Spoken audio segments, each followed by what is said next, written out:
કચ્છમાં બાળ હત્યા પ્રથા હતી 1840માં, એ નાબૂદ થઈ. પણ તમે વિચાર તો કરો કે મા બાપે બાળકીને જન્મ આપે અને બાળકીને જન્મ આપે અને જન્મતા જ એમને મારી નાખે, દૂધ પેટી કરી નાખે. વિચાર તો કરો કે ત્યારે કેવો જમાનું હશે જો પોતાની દીકરીને દૂધ પેટી કરવામાં આવે, મારવામાં આવે.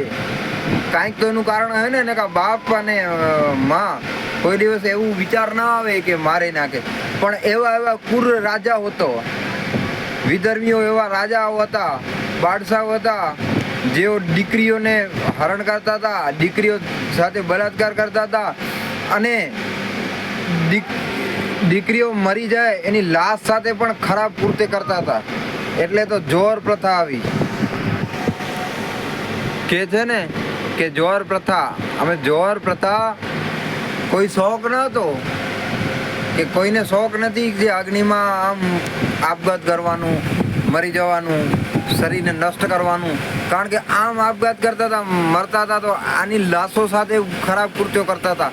આવા ઇતિહાસોમાં લખેલા છે, તમે વાંચો તો ખરા. એટલે તો જોહર પ્રથા આવી. એટલે તો સ્ત્રીઓ પોતાની લાજ બચાવવા માટે મરે નહીં, આગમાં ભસ્મ થઈ જતી હતી. ધન્ય છે આવા સ્ત્રીઓને. પોતાની ઇજ્જત ખાતર એ પોતાને ભસ્મ કરી નાખતા હતા પણ એ ઇજ્જત બચાવ્યું. પણ આજકાલનીઓ અમુક ઘણી બધાની નથી બોલતો, પ્રેમાનંદજી મહારાજ સામે વિરુદ્ધ કરે છે. બીજા હું નથી બોલી શકતો પણ બીજા એવા ઘણી વાતો થાય છે.